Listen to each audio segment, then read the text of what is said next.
ইন্নী ওয়াজ্জাহতু নামাজের শুরুতে মুসল্লার দোয়া হিসাবে নবী করিম সাল্লাল্লাহু আলাইহি সাল্লাম কখনো পড়েন নাই। এটা হাদিস দ্বারা প্রমাণিত নয়, এটা আমাদের দেশে প্রচলিত একটি বেদাত। এরপরে আমাদের সমাজে জনপ্রিয় একটি বেদাত চালু রয়েছে, প্রচলিত রয়েছে, সেটি হচ্ছে ফরজ নামাজের পরে সম্মিলিত মুনাজাত। এটি আমাদের সমাজে আছে না নাই? অনেক বেশি আছে। ফরজ নামাজের পরে সম্মিলিত মুনাজাত যদি ইমাম সাহেব না করে ইমামের চাকরি চলে যায়, এমন অনেক ঘটনা আছে না? আজান ও একামতের শুরুতে দরুদ ও সালাম পাঠ করা। আমাদের সমাজে একটি প্রচলিত বিদআত হচ্ছে, যখন আজান বা একামতে আশহাদু আন্না মুহাম্মাদুর রাসূলুল্লাহ শুনে, তখন হাতের বৃদ্ধাঙ্গুলে চুমু খায়, চুমু খেয়ে সেটা আবার চোখে স্পর্শ করে। এটা আছে না অনেক জায়গায়? এটা আছে। এটা আমাদের সমাজে একটি প্রচলিত বিদআত, যা যুগ যুগ ধরে চলছে। সম্মানিত ভাইরা, আজকে আমরা আলোচনা করব আমাদের সমাজে কোন কোন বেদাত প্রচলিত রয়েছে, সমাজে প্রচলিত বিদআত সমূহ।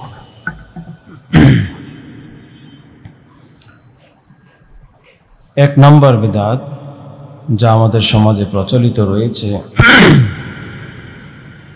এক নম্বর বেদাত যা আমাদের সমাজে প্রচলিত রয়েছে তা হচ্ছে কালিমায়ে তয়্যিবার পরে দরুদ পাঠ করা। দরুদ পাঠ করা এটি অন্যতম শ্রেষ্ঠ ইবাদত। রাসূল করিম সাল্লাল্লাহু আলাইহি ওয়াসাল্লাম বলেছেন, তোমরা বেশি বেশি আমার উপরে দরুদ পাঠ করো। ফাআকসিরু আলাইয়া মিনাস সালাহ ফাইন্না সালাতাকুম মা'রুদাতুন আলাই। তোমরা বেশি বেশি করে আমার উপর দরুদ পাঠ করো, বিশেষ করে জুমার দিনে বেশি বেশি করে দরুদ পাঠ করো। দরুদের রয়েছে অসংখ্য নেকি, বহু সওয়াব, বহু উপকারিতা। বিপদ আপদ থেকে, বালা মুসিবত থেকে দরুদের মাধ্যমে আল্লাহ তাআলা হেফাজত করেন। কিন্তু এমন কিছু জায়গা আছে যে জায়গাতে দরুদ পড়া যায় না। যেমন কোরআন তেলাওয়াতে যদি নবীজির নাম আসে তখন দরুদ পড়া যায় না। কোরআনুল কারীমে বিভিন্ন জায়গায় নবী করিম সাল্লাল্লাহু আলাইহি সাল্লামের নাম আসে।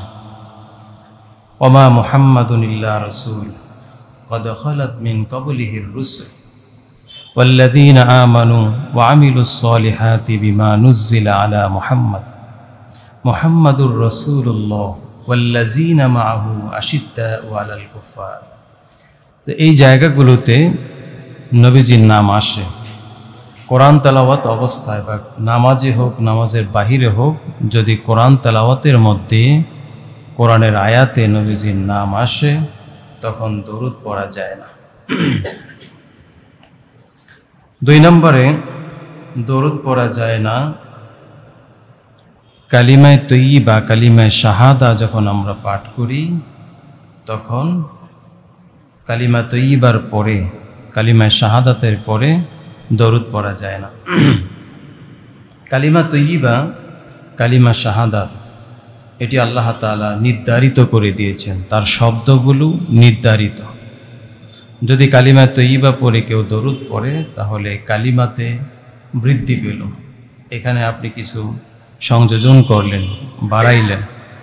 যেহেতু আল্লাহ তাআলা নির্ধারণ করে দিয়েছেন কালিমা তয়্যিবা, এজন্যে শুধু যখন আমরা কালিমা তয়্যিবা পড়ব তখন শুধুমাত্র লা ইলাহা ইল্লাল্লাহু মুহাম্মাদুর রাসূলুল্লাহ এটাই নির্ধারিত।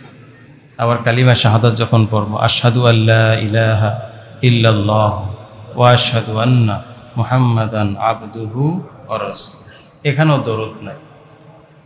হাদিসের গ্রন্থে, হাদিসের কিতাবে নবী করিম সাল্লাল্লাহু আলাইহি সাল্লামের নাম যখন আসে, মানে হাদিস যখন লেখা হয়, ক্বালা রাসূলুল্লাহ সাল্লাল্লাহু আলাইহি ওয়াসাল্লাম, এই শব্দ দিয়ে হাদিস লেখা হয় যে রাসূল সাল্লাল্লাহু আলাইহি সাল্লাম বলেছেন, ক্বালা রাসূলুল্লাহ সাল্লাল্লাহু আলাইহি সাল্লাম, এর অর্থ হচ্ছে রাসূল সাল্লাল্লাহু আলাইহি সাল্লাম বলেছেন।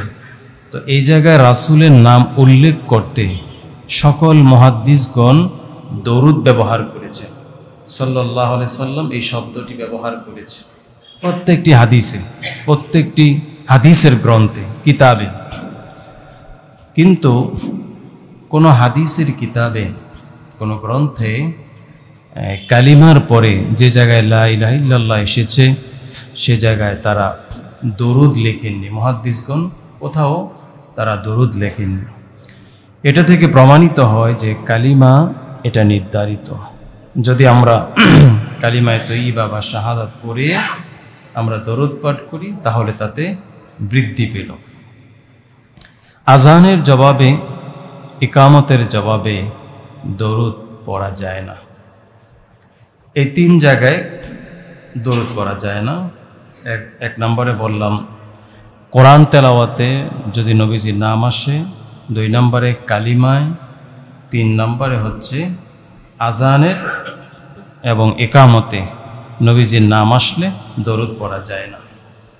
এই বেদাতটি আমাদের সমাজে প্রচলিত আছে, যুগ যুগ ধরে আমরা করে আসছি। কালিমা পড়লি তার শেষে আমরা দরুদ পড়ি নিই। 2 নম্বর বেদাত আমাদের সমাজে যা প্রচলিত আছে, 2 নম্বর বেদাত হচ্ছে আজান ইকামতের জবাবে আমরা দরুদ পড়ে থাকি। আজান ও ইকামতের জবাবে দরুদ পড়ে থাকি।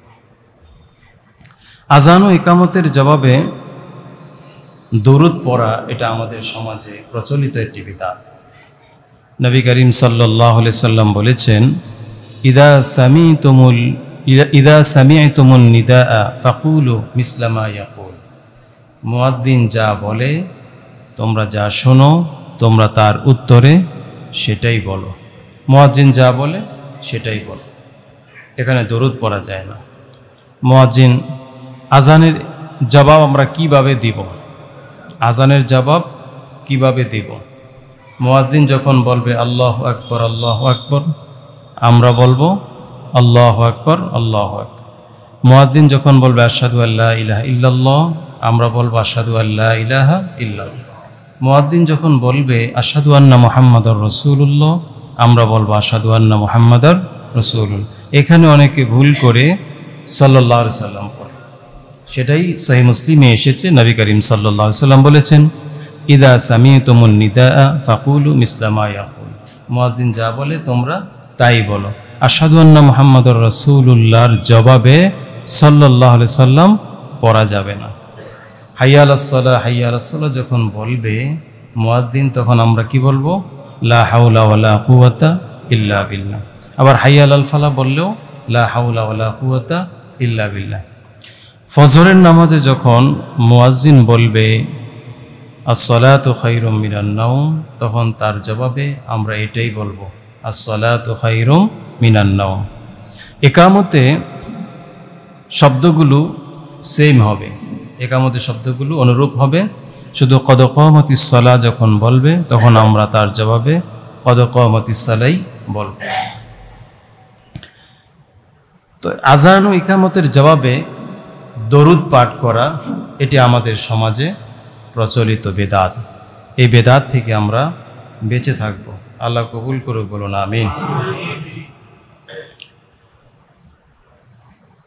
3 নম্বর, আজান ও ইকামতের শুরুতে দরুদ ও সালাম পড়া। 3 নম্বর প্রচলিত বেদাত হচ্ছে আজান ও ইকামতের শুরুতে দরুদ ও সালাম পাঠ করা। আজান, নবী করিম সাল্লাল্লাহু আলাইহি সাল্লাম আজান শিক্ষা দিয়েছেন হযরতে বেলাল রাদিয়াল্লাহু তাআলা আনহুকে, হযরতে আবু মাহজুরা রাদিয়াল্লাহু তাআলা আনহুকে। আল্লাহ রসুল সাল্লাল্লাহু আলাইহি সাল্লাম যে আজান শিক্ষা দিয়েছেন, আজান শুরু হয়েছে আল্লাহু আকবার শব্দ দিয়ে এবং শেষ হয়েছে লা ইলাহা ইল্লাল্লাহ দিয়ে। কিন্তু আমাদের সমাজে যুগ যুগ ধরে একটি বিদআত প্রচলিত আছে। আপনি লক্ষ্য করে দেখবেন আমাদের আশেপাশেও আছে, আজানের আগে তারা মাইক দিয়ে দরুদ পড়ে, সালাম পড়ে, কেউ আবার গজল গায়, কেউ ইসলামী সঙ্গীত, বিভিন্নভাবে কোরআন তেলাওয়াত। এটি প্রচলিত স্পষ্ট বিদআত। আজান শুরু হবে আল্লাহু আকবার দিয়ে, শেষ হবে লা ইলাহা ইল্লাল্লাহ দিয়ে। আজানের শুরুতে দরুদ পড়া যাবে না, একামতের শুরুতেও দরুদ পড়া যাবে না।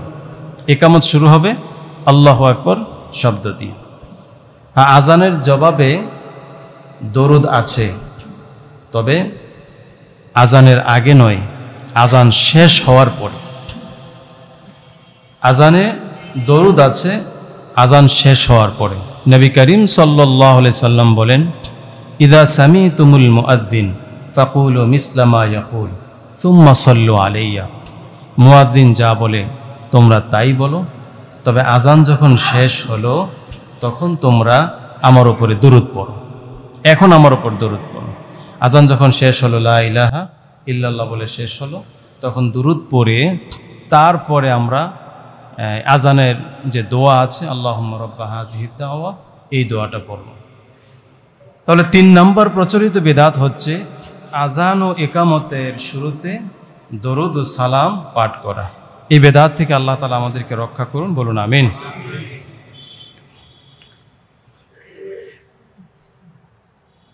আমাদের সমাজে 4 নম্বর যে প্রচলিত বিদআত রয়েছে, আমাদের সমাজে 4 নম্বর প্রচলিত বিদআত, আমরা নামাজ শুরু করি ইন্নী ওয়াজ্জাহতু দিয়ে। ইন্নী ওয়াজ্জাহতু দিয়ে আমরা নামাজ শুরু করি, আর এটার নাম দিয়েছি মুসল্লার দোয়া। ইন্নী ওয়াজ্জাহতু নামাজের শুরুতে মুসল্লার দোয়া হিসাবে নবী করিম সাল্লাল্লাহু আলাইহি সাল্লাম কখনো পড়েন নাই। এটা হাদিস দ্বারা প্রমাণিত নয়, এটা আমাদের দেশে প্রচলিত একটি বিদআত।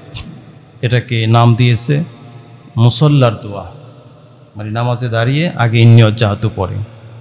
ইন্নী ওয়াজ্জাহতু এটি কোরআনুল কারীমের আয়াত, হযরত ইব্রাহিম আলাইহিস সালাম পাঠ করেছেন। তার অর্থ সুন্দর, তবে মুসল্লার দোয়া হিসাবে নবী করিম সাল্লাল্লাহু আলাইহি সাল্লাম কখনো পড়েন নাই। তবে নামাজে এটা পড়া যাবে। ইন্নী ওয়াজ্জাহতু আয়াতটি নামাজে পড়া যাবে যখন আমরা তাকবীরে তাহরিমা পড়ি। তাকবীরে তাহরিমার পরে আমরা কি পড়ি? সানা পড়ি না? এই সানা হিসাবে ইন্নী ওয়াজ্জাহতু পড়া যাবে। সানার সময় ইন্নী ওয়াজ্জাহতু পড়া যাবে। ইন্নী ওয়াজ্জাহতু ওয়াজহিয়া লিল্লাযী ফাতারাস সামাওয়াতি ওয়াল আরদা হানিফা ওয়া মা আনা মিনাল মুশরিকিন। এর অর্থ সুন্দর, চমৎকার। আমি আমার চেহারা ঘুরিয়ে দিলাম সে আল্লাহর দিকে, আল্লাযী ফাতারাস সামাওয়াতি ওয়াল আরদ, যিনি আকাশ জমিনের স্রষ্টা, হানিফান, একনিষ্ঠভাবে, ওয়া মা আনা মিনাল মুশরিকিন, আমি মুশরিকদের অন্তর্ভুক্ত নই। তো এটা আমরা সানা হিসাবে পড়তে পারবো, মুসল্লার দোয়া হিসাবে এটা পড়া যাবে না। যদি মুসল্লার দোয়া হিসাবে আমরা পড়ি সেটা হবে স্পষ্ট বিদআত। আল্লাহ তাআলা আমাদেরকে হেফাজত করুক, বলুন আমিন। 5 নম্বর বিদআত আমাদের সমাজে প্রচলিত আছে, যা আমরাও এক সময় পালন করেছি। সেটা হচ্ছে মাথার চুল ফেলে দেওয়া, মানে একেবারে ফেলে দেওয়া। মাথা ন্যাড়া করাকে উত্তম আমল মনে করা, কেউ কেউ সুন্নত মনে করে। মাথার চুল ফেলে দেওয়া, ন্যাড়া করা, এটাকে উত্তম আমল মনে করে, কেউ কেউ এটাকে সুন্নত মনে করে। নবী করিম সাল্লাল্লাহু আলাইহি সাল্লাম উমরা এবং হজ ছাড়া তিনি কখনো মাথা ন্যাড়া করেননি। উমরায় গেলে তিনি চুল ফেলতেন, হজ্জে চুল ফেলতেন, কিন্তু এছাড়া কখনো আল্লাহ রসুল সাল্লাল্লাহু আলাইহি সাল্লাম মাথার চুল ফেলেননি, ন্যাড়া করেননি। আল্লাহ রসুল সাল্লাল্লাহু আলাইহি সাল্লাম সবসময় চুল বড় রাখতেন। 3 পদ্ধতিতে চুল বড় রাখা যায়। 3 পদ্ধতিতে আল্লাহ রসুল সাল্লাল্লাহু আলাইহি সাল্লাম চুল রাখতেন। উভয় কাঁধ বরাবর, 1 নম্বর উভয় কাঁধ বরাবর, 2 নম্বর ঘাড়ের মাঝামাঝি, 3 নম্বর উভয় কানের লতি পর্যন্ত। এই 3 পদ্ধতিতে আল্লাহ রসুল সাল্লাল্লাহু আলাইহি সাল্লাম চুল রাখতেন। চুল বড় রাখতেন, ন্যাড়া করতেন না। কিন্তু আমাদের সমাজে এই বেদাতটা প্রচলিত আছে। এই চুল ন্যাড়া করা, চুল ফেলে দেওয়া, এটাকে সুন্নাহ মনে করে, উত্তম মনে করে, কিন্তু নবী করিম সাল্লাল্লাহু আলাইহি সাল্লাম কখনো এটা করেননি। আল্লাহ তাআলা যেন আমাদেরকে এই বেদাত থেকেও হেফাজত করে, বলুন আমিন। এরপরে আমাদের সমাজে জনপ্রিয় একটি বেদাত চালু রয়েছে, প্রচলিত রয়েছে, সেটি হচ্ছে ফরজ নামাজের পরে সম্মিলিত মুনাজাত। এটি আমাদের সমাজে আছে না নাই? অনেক বেশি আছে। ফরজ নামাজের পরে সম্মিলিত মুনাজাত যদি ইমাম সাহেব না করে, ইমামের চাকরি চলে যায়। এমন অনেক ঘটনা আছে না? ফরজ নামাজের পরে সম্মিলিত মুনাজাত করে না, এই জন্য চাকরি চলে গেছে। ফরজ নামাজের পরে আমরা মুনাজাত করব। ফরজ নামাজের পরে কিন্তু মুনাজাত আছে। ফরজ নামাজের পরে দোয়া কবুল হয়, তবে সেই মুনাজাতটা হবে ব্যক্তিগতভাবে। ফরজ নামাজের পরে যদি সম্মিলিত মুনাজাত করি, তাহলে নবী করিম সাল্লাল্লাহু আলাইহি সাল্লামের একটি মহা সুন্নত তা হারিয়ে যায়। এই ফরজ নামাজের পরে সম্মিলিত মুনাজাত করার কারণে একটি সুন্নাহ আমাদের সমাজ থেকে হারিয়ে গিয়েছে। আর সেটি কি? সেটি হচ্ছে ফরজ নামাজের পরে কিছু তাসবিহ আছে, জিকির আছে, আজকার আছে, সেগুলো আমরা ভুলে গেছি, অথবা প্রচলন না থাকার কারণে অনেক মুসলমান ভাইরা, অনেক বন্ধুরা জানেই না যে ফরজ নামাজের পরে কিছু দোয়া আছে, যা নবী করিম সাল্লাল্লাহু আলাইহি সাল্লাম করতেন, সাহাবাই কেরামও করতেন। তাহলে ফরজ নামাজের পরে আমরা সম্মিলিত মুনাজাত করব নাকি রাসূলের রেখে যাওয়া জিকির পড়ব, রেখে যাওয়া তাসবিহ? তো ফরজ নামাজের পরে আমরা সালাম ফিরানোর সাথে পরে কি পড়ব? সবার আগে প্রথমে কি পড়ব? আল্লাহু আকবার। এই হাদিসটি আছে বুখারী এবং মুসলিমে। ফরজ নামাজের পরে সালাম ফিরানোর সাথে সাথে আমরা পড়ব আল্লাহু আকবার। এরপরে 3 বার পড়ব কি?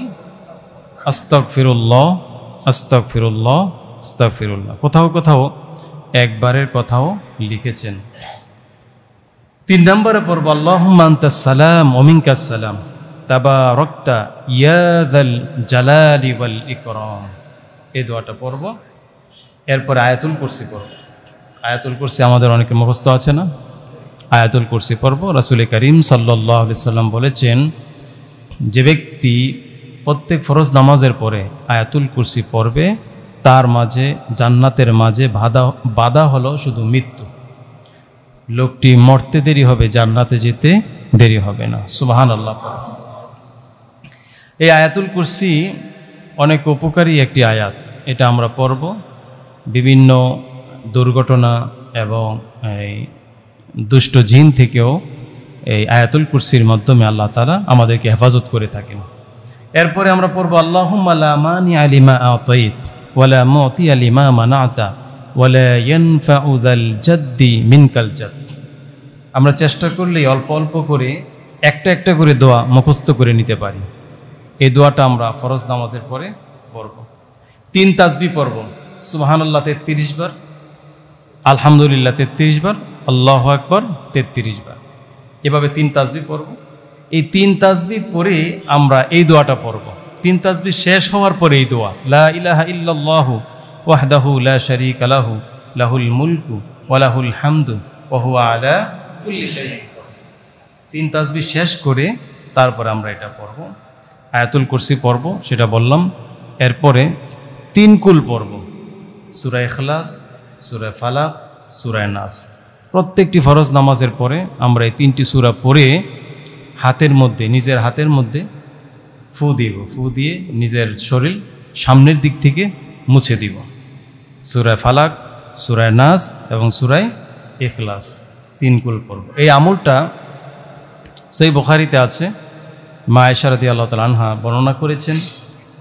তিনি বলেন যে নবী করিম সাল্লাল্লাহু আলাইহি সাল্লাম এই আমলটা রাতে শোয়ার সময় করতেন। আমরাও এটা করব। মা আয়েশা আমল করতেন। পবিত্র বিছানায় বসে ওযু করে তারপরে এই 3 কুল পরে নিজের হাতে ফু দিয়ে তখন শরীরের সামনের দিক থেকে আমরা মুছে দেব।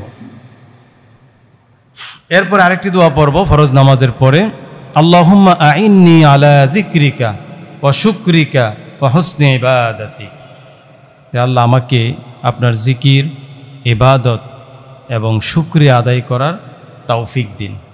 আল্লাহুম্মা আইন্নি আলা যিকরিকা ওয়া শুকরিকা ওয়া হুসনি ইবাদাতিক। ফরজ নামাজের পরে আরেকটি দোয়া পড়ব যা হাদিস দ্বারা প্রমাণিত। আল্লাহুম্মা ইন্নী আসআলুকা ইলমান নাফিআ ওয়া রিজকান তাইয়্যিবা ওয়া আমালাম মুতাকাব্বালা।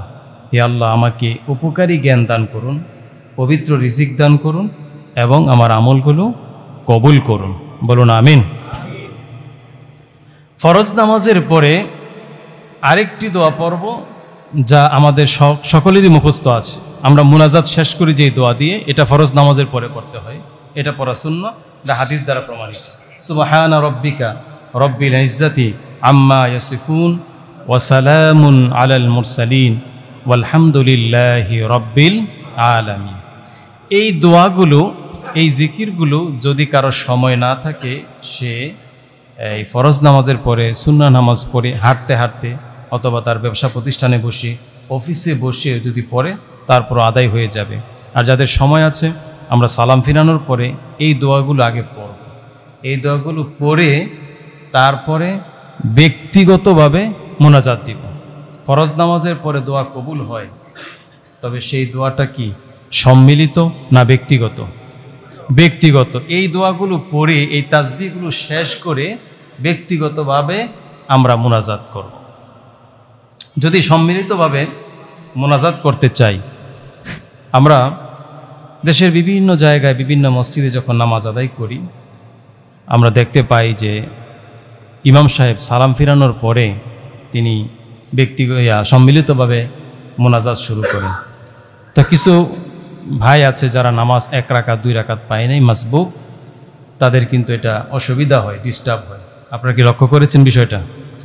জোরে জোরে মোনাজাত করতেছে, রব্বানা যালামনা আনফুসানা ওয়া ইল্লাম তাগফির লানা, জোরে জোরে মোনাজাত করতেছে। তো পিছনে যারা নামাজ পায় নাই তাদের ডিস্টার্ব হয়, এটাও আমরা লক্ষ্য করি। আর আরেকটি কারণ হচ্ছে যে সম্মিলিত মোনাজাত করার কারণে রাসূলের যে কিছু তাসবিহ আছে সেগুলো আমরা ভুলে গেছি। এজন্য আসুন এই সুন্নাহকে যেন আমরা জীবিত করতে পারি, প্রচলন করতে পারি ব্যক্তিগত এবং সামাজিকভাবে। এজন্য আমরা শুরু করি সম্মিলিত মোনাজাতের জায়গায় আমরা এই সুন্নাহটা যেন করতে পারি। রাসূল করিম সাল্লাল্লাহু আলাইহি সাল্লাম ফরজ নামাজের পরে সাহাবীদেরকে নিয়ে সম্মিলিত মোনাজাত করেছেন এমন কোনো হাদিস পাওয়া যায় না, এমন কোনো হাদিস পাওয়া যায় না। তো কেউ কেউ তখন বলতে পারেন যে তাহলে সম্মিলিত মোনাজাত করলে অসুবিধা কি? তা আমি যদি বলি, প্রশ্ন করি যে ঈদের নামাজে তো আজান একামত নাই, কি বলেন আছে? ঈদের নামাজে আজান একামত আছে? নাই। তো আজান একামত দিলে অসুবিধা কি? তার উত্তর হচ্ছে নবী করিম সাল্লাল্লাহু আলাইহি সাল্লাম এটা আমল করেন নাই। ঈদের নামাজে আজান একামতের ব্যবস্থা তিনি করেন নাই। 4 রাকাত বিশিষ্ট ফরজ অথবা সুন্নাহ নামাজে দ্বিতীয় রাকাতে আমরা আত্তাহিয়াতু পড়ি, তাশাহুদ পড়ি। তো তাশাহুদের পরে আমরা কি দরুদ পড়ি? দ্বিতীয় রাকাতে দরুদ পড়ি না কেন? দরুদ তো ভালো জিনিস, দরুদ পড়লে সওয়াব বেশি, তো পড়ি না কেন? এখানে দরুদ যদি কেউ পড়ে তাহলে তার জরিমানা লাগবে। জরিমানা কি? সেজদায়ে সাহু, 4 রাকাত শেষ করে সালাম ফিরিয়ে সেজদায়ে সাহু দিতে হবে। দরুদ তো ভালো জিনিস, কিন্তু দরুদ পড়ে জরিমানা দিতে হলো কেন? কারণ এটা রাসূল করিম সাল্লাল্লাহু আলাইহি সাল্লামের পদ্ধতি নয়। এইভাবে করে অনেক কিছুই আমরা করি, যেমন জানাজার নামাজে আজান নাই, একামত নাই, রুকু নাই, সেজদা নাই। তো রুকু তো ভালো জিনিস, সেজদা তো ভালো জিনিস, সেজদায় গেলে তো বান্দা আল্লাহর নিকটবর্তী হয়ে যায়। কিন্তু জানাজার নামাজে কোনো সেজদা নাই, রুকু নাই। নবী করিম সাল্লাল্লাহু আলাইহি সাল্লাম বলেছেন, সালাতুল জানাজাতি হিয়া দুআউ লিল মাইয়িত।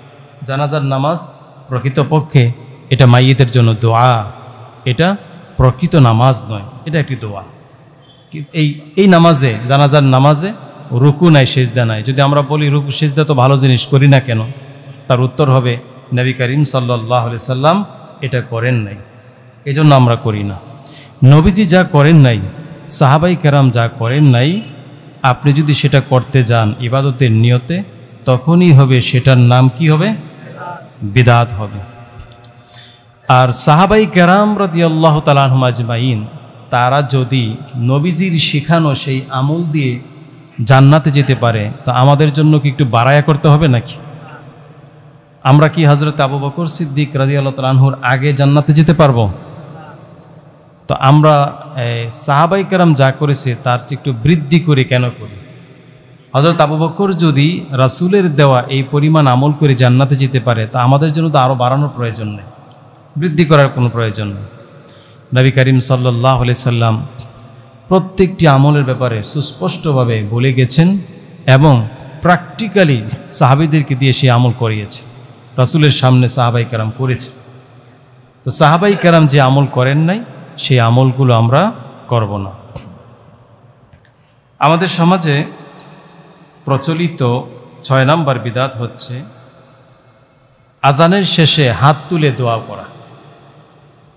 আজানের শেষে একটি দোয়া আছে, আল্লাহুম্মা রাব্বা হাযিহিদ দাওয়াতিত তাম্মাহ ওয়াস সালাতিল কাইমা আতি মুহাম্মাদানিল ওয়াসিলাতা ওয়াল ফাদিলা ওয়াবআসহু মাকামান মাহমুদা লিল্লাযী ওয়া'আদতা। আর আছে নাকি? না, এটা হাদিসে নাই, এটা মেড ইন বাংলাদেশ। আমি যতটুকু বললাম এটাই হাদিসে আছে। আর আমরা যে বৃদ্ধি করছি, টেলিভিশনে শুনে শুনে মুখস্থ করছি সেই শৈশবে, এটা আমাদের দেশে বানানো, এটা হাদিসে নাই। আমি যতটুকু বললাম হাদিসে এতটুকুই আছে। আল্লাহুম্মা রাব্বা হাযিহিদ দাওয়াতিত তাম্মাহ ওয়াস সালাতিল কাইমা আতি মুহাম্মাদানিল ওয়াসিলাতা ওয়াল ফাদিলা ওয়াদ দারাজাতার রাফিআ ওয়াবআসহু মাকামান মাহমুদানিল্লাযী ওয়া'আদতা। এতটুকু হাদিস দ্বারা প্রমাণিত, আর বৃদ্ধি করা যাবে না।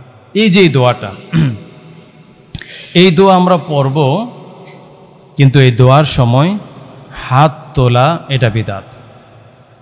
আমরা কিছু দোয়া পড়ি, তাতে হাত তুলি। যখন আমরা ব্যক্তিগতভাবে মোনাজাত করি বা সম্মিলিত মোনাজাতে প্রয়োজন হয়, দোয়ার অনুষ্ঠান হয়, ওয়াজ মাহফিল হয়, তখন আমরা সম্মিলিত মোনাজাত করি, তখন হাত তুলে দোয়া করি।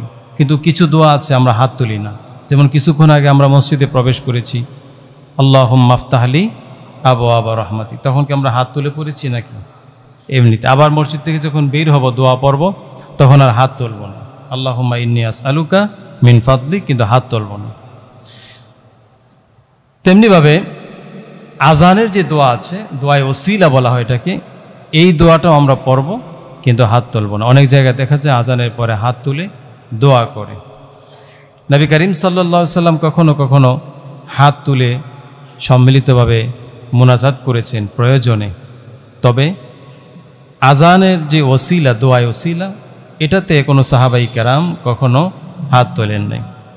মদিনাতে বৃষ্টি নাই, নবী করিম সাল্লাল্লাহু আলাইহি সাল্লামকে বলা হলো জুমার দিনে, ইয়া রাসূলুল্লাহ সাল্লাল্লাহু আলাইহি সাল্লাম, মদিনাতে বৃষ্টি নাই, আমাদের জীবন অতিষ্ঠ হয়ে গেছে, গবাদি পশুর কষ্ট হয়ে যাচ্ছে, ফসল নষ্ট হয়ে যাচ্ছে, আপনি একটু দোয়া করেন বৃষ্টির জন্য।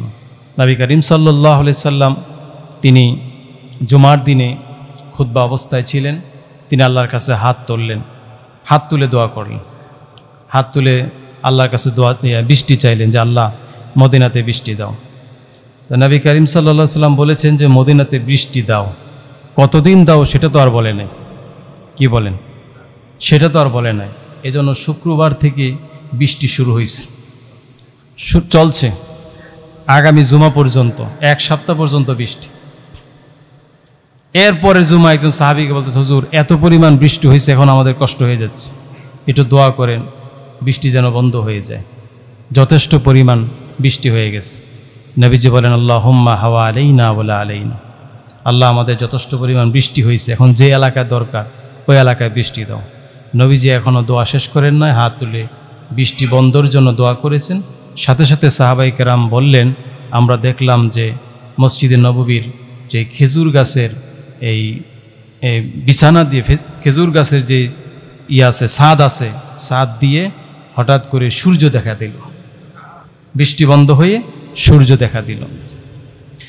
তো নবী করিম সাল্লাল্লাহু আলাইহি সাল্লাম হাত তুলে দোয়া করেছেন, কিন্তু দোয়ায় ওসিলাতে কখনো তিনি হাত তুলে দোয়া করেন নাই। আমাদের সমাজে একটি প্রচলিত বিদআত হচ্ছে, যখন আজান বা একামতে আশহাদু আন্না মুহাম্মাদুর রাসূলুল্লাহ শুনে, তখন হাতের বৃদ্ধাঙ্গুলে চুমু খায়, চুমু খেয়ে সেটা আবার চোখে স্পর্শ করে। এটা আছে না অনেক জায়গায়? এটা আছে। এটা আমাদের সমাজে একটি প্রচলিত বিদআত, যা যুগ যুগ ধরে চলছে। নবী করিম সাল্লাল্লাহু আলাইহি সাল্লামের নাম শুনে আমরা দরুদ পড়ব, এটাই সাহাবী করতেন, সাহাবাই কেরাম এটাই করতেন। নবী করিম সাল্লাল্লাহু আলাইহি সাল্লামের নাম শুনে দরুদ পড়তেন। কিন্তু কেউ কখনো এই বৃদ্ধাঙ্গুলে চুমু খায় নাই, মানে বৃদ্ধাঙ্গুলে চুমু খায় নাই এবং চোখে স্পর্শ করে নাই। এ ব্যাপারে দুটি হাদিস যারা আমল করে, এই আমলটা যারা করে, এ ব্যাপারে তারা দুটি হাদিস নিয়ে এসেছে, যে হাদিস দুটি একেবারে মিথ্যা এবং বানোয়াট, মিথ্যা বানানো হাদিস, জাল হাদিস। এই জাল হাদিস দিয়ে তারা আমল করে যাচ্ছে। নবী করিম সাল্লাল্লাহু আলাইহি সাল্লামের ভালোবাসা আমাদের হৃদয়ে সবচেয়ে বেশি। আল্লাহ তাআলা বলেছেন, আন-নাবিয়্যু আওলা বিল মুমিনিন, মুমিনগণেরা নবীকে সবচেয়ে বেশি ভালোবাসবে। এবং আল্লাহ তাআলাও বলেছেন, তোমরা যদি আমাকে পেতে চাও, আমার ভালোবাসা পেতে চাও, তাহলে নবীর অনুসরণ করো, নবীকে জীবনের চেয়ে বেশি ভালোবাসো। নবী করিম সাল্লাল্লাহু আলাইহি সাল্লাম বলেছেন, লা ইউমিনু আহাদুকুম হাত্তা আকুনা হাব্বা ইলাইহি মিন ওয়ালিদিহি ওয়া ওয়ালাদিহি ওয়ান নাস আজমাইন। তোমরা ততদিন পর্যন্ত পরিপূর্ণ মুমিন হতে পারবে না যতদিন না পর্যন্ত তোমরা তোমাদের সন্তান, তোমরা তোমাদের সম্পদ, তোমাদের জীবন, তোমাদের সব কিছুর চেয়ে আমি নবীকে বেশি ভালো না বাসবে। তো ভালোবাসার ব্যাপারে নবীজি এবং আল্লাহ তাআলা উদ্বুদ্ধ করেছেন, কিন্তু ভালোবাসার একটা লিমিটেশন নবী করিম সাল্লাল্লাহু আলাইহি সাল্লাম বলে দিয়েছেন। নবীকে ভালোবাসার একটি সীমাবদ্ধতা বলে দিয়েছেন। নবীকে আমরাও ভালোবাসি, কিন্তু কোনো সাহাবাই কেরাম এটি কখনো করেন নাই যে নবীজির নাম শুনে আশহাদু আন্না মুহাম্মাদুর রাসূলুল্লাহ পড়ে আজান একামতে বৃদ্ধাঙ্গুলে ফু দিয়ে তারা চোখে স্পর্শ করেছে। তারা বলছে যে এটা করলে চোখের জ্যোতি বৃদ্ধি পায়, চোখ ভালো থাকে, কিন্তু এই হাদিসটা বানোয়াট এবং মিথ্যা। আসুন আমরা যেই আজকে প্রচলিত বিদআতগুলো শুনলাম, হাদিসের আলোকে, কোরআন হাদিসের আলোকে আমরা যে বিদআতগুলো শুনলাম, যদি আমরা এর উপরে আমল করে থাকি, কোনো বিদআতের উপরে আমরা যদি আমল করে থাকি, তাহলে আজকেই তওবা করে বিদআত থেকে আমরা সরে আসি। বিদআত মুক্ত সুন্নাহ মোতাবেক আমাদের প্রত্যেকটি আমল যেন বিদআত মুক্ত সুন্নাহ মোতাবেক হয়। আল্লাহ তাআলা আমাদের জন্য সহজ করে দেব, বলুন আমিন। আমরা যারা সুন্নাহ পড়ি নাই, আমরা সুন্নাহ নামাজ পড়ি।